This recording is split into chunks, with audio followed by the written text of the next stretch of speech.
Judge Brett Kavanaugh just wrote an op-ed arguing to you that he is a good choice for the Supreme Court. It's in the Wall Street Journal.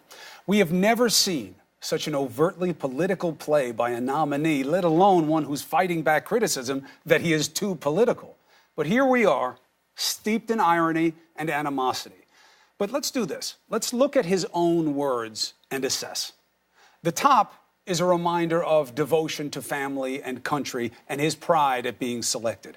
He says his past has been ridiculously distorted. Yeah, but by whom is the question. He chose to mislead about what he wrote in high school and college. He decided to make another political move and go to the most partisan media outlet, Fox, to sit across from a friendly face and say this. When I was in high school, and I went to an all-boys Catholic high school, a Jesuit high school, where I was focused on academics and athletics, going to church every Sunday at Little Flower, working on my service projects, and friendship with my fellow classmates and friendship with girls from the local all-girls Catholic schools. He's the one who decided to paint a perfect picture of himself. No one did that to him. He then says he was forceful and passionate during the hearing. This is what he calls forceful and passionate. This whole 2-week effort has been a calculated and orchestrated political hit, fueled with apparent pent-up anger about President Trump and the 2016 election, fear that has been unfairly stoked about my judicial record, revenge on behalf of the Clintons, and millions of dollars in money from outside left-wing opposition groups. And this. You're saying there's never been a case where you drank so much that you didn't remember what happened the night before or part of what happened? You're asking about, blackout. I don't know. Have you? Could you answer the question, Judge? That's not happened. Is that your answer? Yeah, and I'm curious if you have. I have no drinking problem, Judge. Yeah, nor do I. That's independent and impartial. That's apolitical. Of course, Trump liked his performance. Kavanaugh was bombastic and beneath the dignity of the station. Signature Trump traits. He says he was there as a son and husband and father, and that what you saw is him testifying with his family in mind. So ask yourself, that's how he decided to represent himself in front of them, by being petulant and combative and rude? He admits he was, quote, too emotional at times and said a few things I should not have said. Now, there's a problem with his contrition. He didn't just fly off the handle. Those were prepared remarks. I disagree with former AG Mukasey.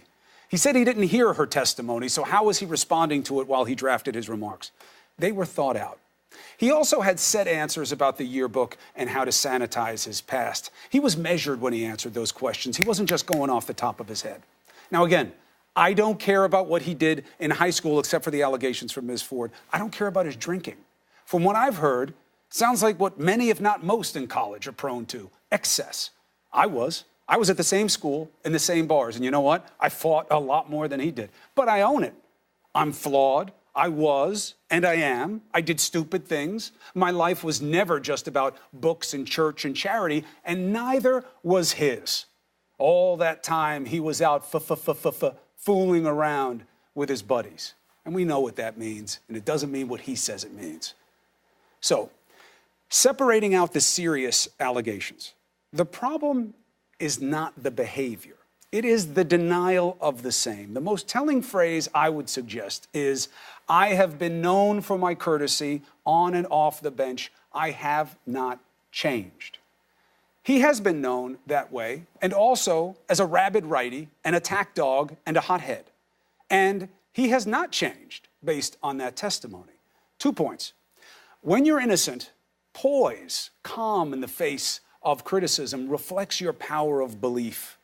Losing control suggests something incriminating. Kavanaugh is who he was in that hearing, for better or worse. Does he have the pedigree? Yes. The record of decisions? Yes, if you favor conservative rulings. Did he do what his accusers say? We don't know. In fairness to Kavanaugh, there is no overwhelming proof outside the accusers, but that must be corroborated, and we haven't seen corroboration. We also haven't seen what the FBI has, and we don't know that they looked at what they could have. Then there is the pressing question. Does he have the temperament? He says he is independent and impartial. Maya Angelou gave us the best advice in these matters. When someone shows you who they are, believe them the first time. How will the senators interpret that wisdom here? We will see.